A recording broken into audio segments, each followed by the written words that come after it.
Nogriežņi 3 stūrī, ir 3 stūra bisektrise, ir 3 stūra augstums un 3 stūra mediāna. Jā, un kāpēc tur ir tāds plus konstrukcija, jo pie šīs tēmas arī tieši pie šīs tā kā apakšnodaļas ietilpst arī nogriežņu vidusperpendikula konstrukcija un bisektrises konstrukcija, kas obligāti būs 9. klases eksāmenā, tāpēc te vajag pievērst īpašu uzmanību. Tiem, kas man nezina, mani sauc Ernests, esmu iegūst 100% matemātikas eksāmenā, 2. vietu valsts olimpiādē un 1. vietu zinātnisko darbu konferencē, bet tagad mans mērķis ir garlaicīgo matemātiku paskaidrot jauniešiem saprotamā valodā. Šajā video es paskaidrošu šo tēmu un dodamies atpakaļ pie video. Tad sāksim arī ar to konstrukciju. Vienkārši to dabūsim, ar to tiksim galā, lai mēs varam dzīvot tālāk. Būs jāmāk uzģenerēt nogriežņu vidusperpendikuls un bisektrīs. Tā nogriežņu vidusperpendikuls ir tad, kad mums ir nogrieznis, burtiski, tāpēc tas ir nogriežņa, tad mums ir vidus, tas nozīmē, ka mēs paņem viduspunktu, un perpendikuls, tas nozīmē, ka mēs perpendikulāri novelkam taisni. Šis ir nogriežņu vidusperpendikuls.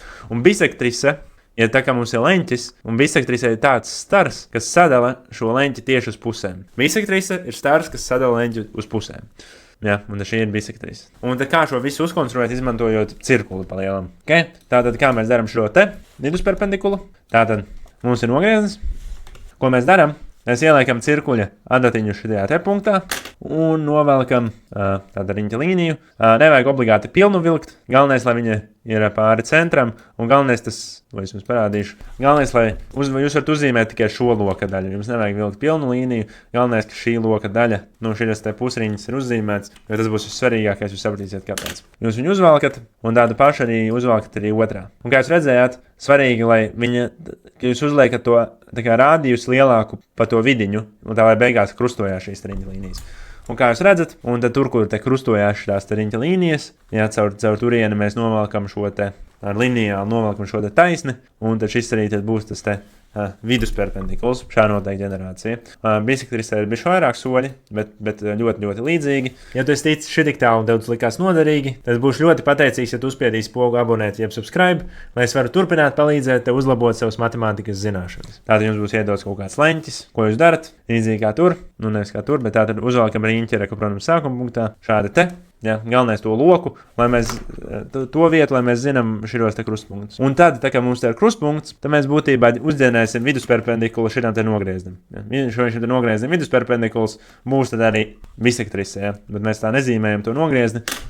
Mēs vienkārši darām to pašu, ko iepriekš, tātad uzzīmējam tātad loku, tā lai viņš ir lielāks pa pusi, ja, un tur paši izdaram ir otrā punktā, un tad tur, kur ir šie te krustpunkti, ar to mēs izvēlkam ar lineālu šo te taisu staru, šoreiz staru, un tad tā mums arī ir bisektrise. Ja, tātad šādi konstruēt. Tā kā pēdējo gadu eksāmenā, katrā no eksāmeniem vajadzēja uzģenerēt vismaz vidusperpendikulu vai bisektrise. Tā kā šo te, es teiktu, šito te var paņemt, nezinu, kur screenshotot un ierāmēt, lai atkārtot mums eksāmenu. Tātad, un tam mums ir šie te nogrieži, kas saistās tieši 3 stūrī, ja? Tad iesim pie tiem. Vai tu zināji, ka es tieši šim video esmu uztaisījis treniņu uzdevumus un atrisinājumus? Ej uz school.com/matemātika un pievienojies pilnīgi bez maksas un iegūsti īsts video treniņu uzdevumus un atrisinājumus par visām tēmām, sākot no 7. klases līdz pat vidusskolai. Iespējams, nākotnē būs arī citām klasēm, bet dodies uz school.com/matemātika vai pirmais links aprakstā. Nogriežņi 3 stūrī.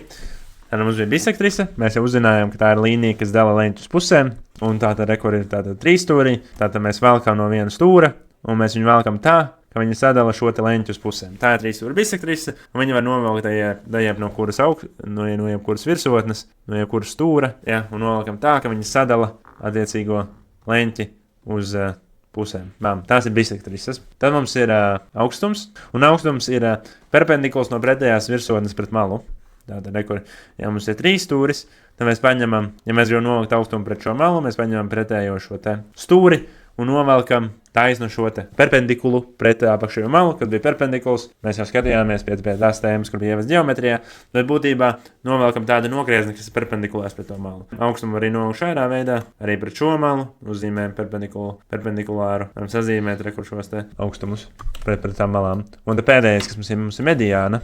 Un mediāna, kas ir ļoti interesanti, ka mediāna savieno vienu virsotni ar pretējās malas, ja, atcīmēs pretējās malas viduspunktu, ja. Atzīmējam pretējā malai viduspunktu. viduspunktu un savienojumu. Tāpat arī mēs varam atzīmēt šeit malē viduspunktu, un mēs viņu varam savienot šādi te, un tāpat arī šeit mēs varam atrast viduspunktu un savienot pretējo virsotni, un tās visas mums ir mediānas. Vienkārši tādā valodā, bez nekādām sarežģītām definīcijām, kas tad ir šie trīs stūri nogriežņi. Un 8 minūtēs tātad kā uzkonstruēt šīs divas konstrukcijas, kas ir tā kā 95%, 99% iespēja, tas būs eksāmenā, 9. klases, un tad mums ir nogrieznīši trīsstūrī, bisektrise, sadala leņķus pusēm, augstums perpendikulārs pret malu, mediāna ir savienota ar tātad pretējās malas viduspunktu.